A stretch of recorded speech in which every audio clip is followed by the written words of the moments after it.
My name is Kelly Watson. At first, my marriage was blissful.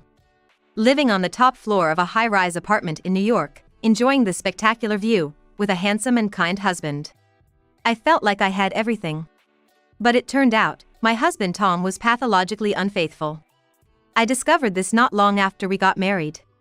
Hints of other women would appear, and when I asked if he was cheating, he'd deny it. But after a while, these women would vanish, and he'd return to his normal self, only for another woman to appear in a few months. Talking to various friends, I started to think this might be an illness.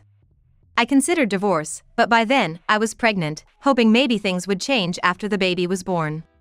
But Tom's infidelity didn't stop, and I felt I couldn't leave for the sake of our child. I should give up. It's his illness. I would tell myself, forcing myself to accept it every day.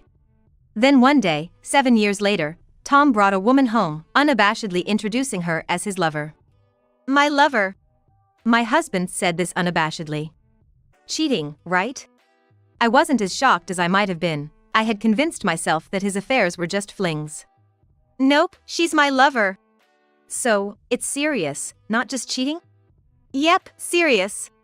That's why we're getting a divorce. What about our child? We have a child. He's yours. He doesn't even like me. You don't care about me anyway, right? How can you say that? If you don't care about my affairs, you don't love me. I don't love you, so we should split. Why? I've endured all this. Even knowing about your affairs, I thought they were just flings because you were ill. So? That's your assumption. I'm not sick, women just can't leave me alone. You neglect me, so this isn't love. I can't stand that, so admit to the divorce. But, our child. I said he's yours. Stop nagging about the child. Look, having a child is easy. I don't need you. Divorce, please? We're getting married once it's done. Fine. Unable to endure any more, I received the divorce papers. Is this really the end? How simple. I thought, looking at the faded view. I continued to live in the high-rise with my child, but then I received a message from Tom's lover, Mirabelle. Get out of his high-rise apartment. I was at a loss for words when Mirabelle said this out of the blue. As I stayed silent, she continued her tirade. That apartment is for Tom and me to live in. So get out quick. A single mother like you doesn't need it. But being told to leave. You're a broke family anyway, you should just find some shabby place to live. That suits you better. Got it? I'll give you a month, then get out. And then she hung up. I wondered if Tom knew about this. We hadn't even settled the alimony or child support, and yet she had the nerve to tell me to leave. She wasn't considering our child at all. Feeling utterly helpless, I stood in my house, barely managing to reassure my anxious child that everything was okay. Maybe I should start packing. I went to the bedroom to start packing, remembering Tom's kind face from the early days of our marriage. I thought our life in the New York high-rise was like a dream, thanks to his kindness. But at some point, his attitude began to change. I had dreamed of family trips and drives on weekends after our child was born. But I couldn't even remember what we had actually done together. Instead, all I could think of was the pain. When I first found out about Tom's cheating, I tore up all his clothes. But that changed nothing. We used to visit our parents' houses, but after our child was born, it was just me and the kid. Tom never went. I had to lie desperately for him. He's busy with work, he's on a business trip. I created the image of a kind, hard-working father for our child. But it was all in vain, he never appreciated it. Instead, he was laughing with that woman. Maybe I should have divorced sooner. Enduring all this was pointless. What was the point of these 7 years? Tears flowed, and I felt helpless. By not acknowledging his love, I had just given Tom a justification for his cheating. He cheated because I didn't love him. That was his reasoning. I had merely given him an excuse to run away. How foolish, maybe I was just finding excuses to not leave for our child. But can I really end everything now? I'm the one who suffered. If I let it end without doing anything, only Tom and that woman will be happy. Is that okay? I stopped packing. This can't be the end. If I'm just gonna cry, I can do that anytime. So, I'll get my revenge. I'll make them realize. With that thought, I grabbed my smartphone. A month later, Tom and Mirabelle came storming in. You're still not packed? You're really slow at this. What have you been doing for a whole month? Mirabelle yelled as soon as she entered. Tom, holding her close as if to show off to me, said with a smile. We got married, you know. We're super in love now. Oh, congratulations. Jealous, huh? A new wife is always better, right? Is that why you came? To tell me that? No, not just that. We're here to check on your moving progress. After all, we're moving in here once you're out. Make sure you clean up before you leave. You might as well renovate it for us too. Hey, when are you leaving? The 1-month deadline's already passed. Yeah, the movers are coming soon. For recycling. What, you called the movers? You should have said so. But why no moving boxes? You need to take your stuff, or it'll be a problem for us. Don't worry, I'll take everything with me. Your stuff's probably just junk anyway. I didn't notice last time, but is this vase expensive? Could it fetch a good price? Maybe. It's worth $160,000. What? $160,000? That much? So, this house is like a treasure trove? To you, maybe. Everything in this house belongs to Tom, right? Of course. Really? I wonder. Only your personal stuff is yours to take. Everything here is his. So don't steal anything. Do you even know the value of these things? Even if they're fakes, they'll fetch a price. Fakes? Everything in this house is real. Pricey vases, famous paintings, they're all worth millions. And they're all collected by me, reflecting my taste since I was young. Everything is real. There are no fakes in this house. All real, huh? That's even better. I'll just sell all this stuff. I don't think you can do that. Why not? Do you know what rights are? Of course I do. Everything here belongs to him, so naturally, Tom has the rights. Who told you that? That everything here is Tom's?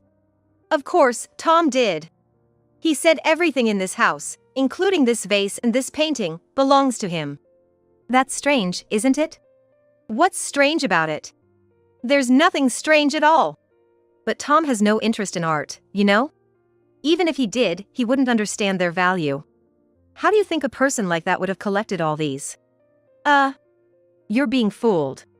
I'm not being fooled. He's a wealthy man, he could collect these even without understanding their value. They might appreciate in the future. Right, Tom? Yeah, that's right. Wow, a wealthy man, huh? I had no idea. You didn't know? How pitiful. Guess divorce was a mistake for you. Really? You divorced him and now you're poor. Did he really have money? Of course. That's why we could live in this high rise. I'm married to a wealthy man now. So, for this past month, he's been letting you live in luxury? Well, we just divorced, so there's no money yet. But things will go back to normal soon. Why no money after the divorce? I haven't even received alimony or child support yet. Well, maybe there's some cash tied up elsewhere.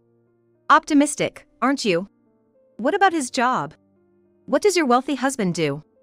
He must be really busy, right? He's taking time off for our new home. Off work for a new home? How interesting. What? He's kind because he wouldn't let me move alone, so he took time off. Moving could be done by professionals, but you choose to do it yourselves. Tough, isn't it? That's... No, Mirabelle. It's important to handle important things ourselves. Whether small or big, we believe in doing it ourselves. Yet when it was my turn, everything was left to professionals. And moving doesn't take a month, why not just work? You don't need to worry about us. He knows what he's doing, and you shouldn't interfere with his work. Well, if you think so. That's right. Just because you were dumped, don't meddle. Once you're out, we'll move in and enjoy a comfortable life. We'll see how that goes. Something feels off here. Right then, the doorbell rang. When I checked the intercom, it was the movers I had requested. But they were wearing suits. They clearly weren't movers. As I let them into the house, the man pulled out a calculator and started pricing each item. Wait, they aren't movers? Movers don't usually show up in suits, do they? What's going on? Why is he putting tags on the vase? He's an antique and art dealer, here to appraise and possibly buy these items. And while he's at it, he's valuing the apartment too. Why are you doing this? Why don't you ask your beloved husband, Tom? I doubt he'll tell the truth though. Tom, what's going on? Sorry, I don't know why she's doing this. You knew she was going to sell these? Call the dealer so you could get a cut from the sale? No way. Then why? All of this is yours. You can't just sell it. Well, actually, I bought all these things. But I can't keep them all in my new place, so I thought, why not sell them? Oh. I see, property division, right? You're selling these because you divorced him and want to split the money. I don't want to give you half, but if it's property division, I guess I have to. Tom's wealthy anyway, so even if you get half, it won't bother him. I have no intention of splitting it. Why not? Because all of this is mine. What do you mean? All these artworks were bought by me before I married Tom. So there's no need for property division. No way. Then leave them. This apartment is his, you should leave them here. That makes no sense. Mirabelle nervously watched as more tags were placed. I couldn't help but find it amusing. What was Tom thinking, saying nothing? There'll be nothing left in the house. Well, they're all mine, so that's how it goes. Mirabelle, we're not losing the high-rise. No need to panic. But don't worry, I'll buy you whatever you want. Ha! If you can afford it, why not? Once the appraiser finished, he announced it to me. The total value was over $1 million, as I expected. Thank you for your hard work. When will you be able to collect everything?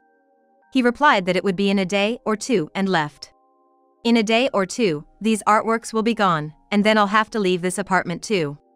A day or two means tomorrow or the day after. So, we can move by then? Yes, that's the plan. It'll feel empty without everything, but it means we can decorate with things we like. Well, I guess that's okay. You seem to be misunderstanding something. If you don't leave soon, you'll be forced out. What do you mean? I just sold this high-rise.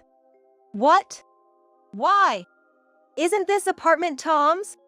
Why would you sell it? Tom, why did you sell it? This apartment is ours. You're both mistaken. Do you know when we started living here? Right after we got married, right? The question is, when was it purchased? Right after we got married. Do you remember buying it? No, I think it was already there when we got married. Exactly. I bought this apartment with my money before we got married. What do you mean? So, when he said he wanted to live in a high-rise, I bought it. Now that we're divorced, it's up to me whether I keep living here or sell it. So you sold it? Yes, you told me to leave, and I don't want to stay in a place I lived with him. It's the perfect timing. I'm planning to move to a house. I just signed for a new house and have already moved my things in. You bought a house? Yes, it was cheap, only about $1.6 million. $1.6 million? So, Tom's stuff is just the junk in the next room. Take it with you. It's a hassle to dispose of junk.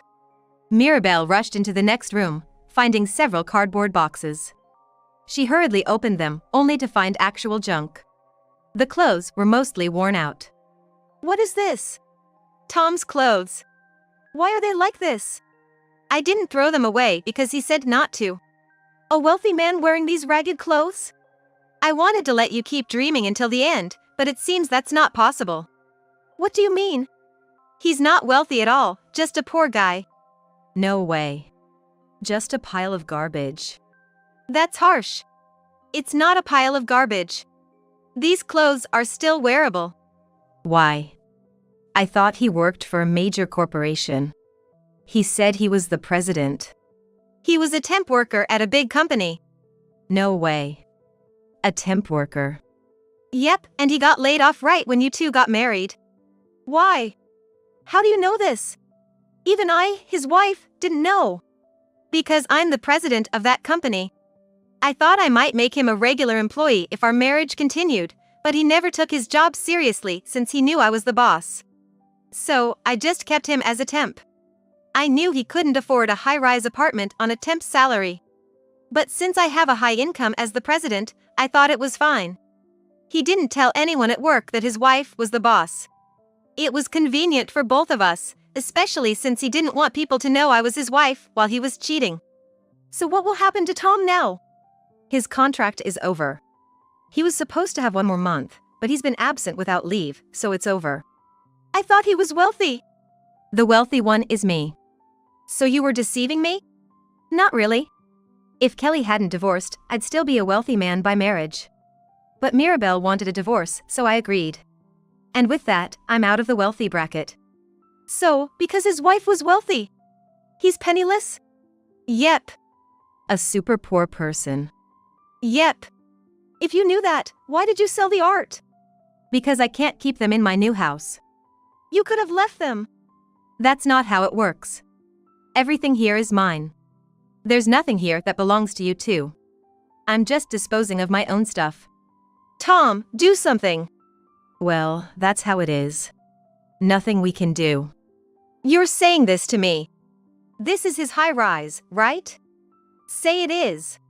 It's not his high-rise. It's the high-rise I lived in with him. But I lived here too. I should have some right to stay. Oh, right. If he has the right to live here, we don't have to leave. Residency rights apply to rented properties.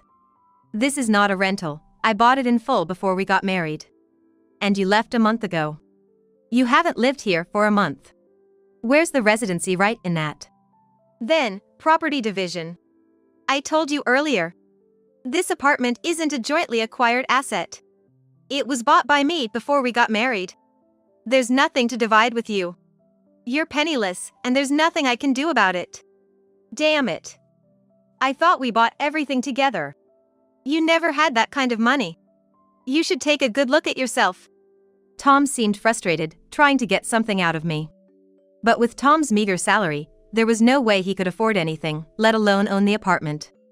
Having faced this reality, the two of them left dejectedly. After a while, Tom contacted me again. Where are you now? Why do you ask? It's none of your business where I live. Well, yeah, but I'm actually out of money. I know that already. What's your point? It's different.